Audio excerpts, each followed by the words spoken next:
ririya sasu risohoka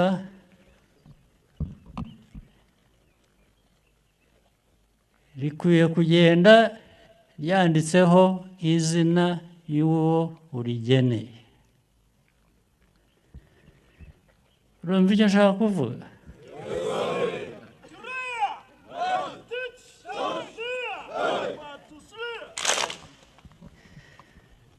gufora murabizi, urafora. aba ari ugufora gusa ngo ure kuri sasu rigende. urafora rikagenda ugahamya. iyo ugiye gutangira rimwe, abiri, atatu kuri tageti imwe bitajyaho, ubwo hari ikibazo.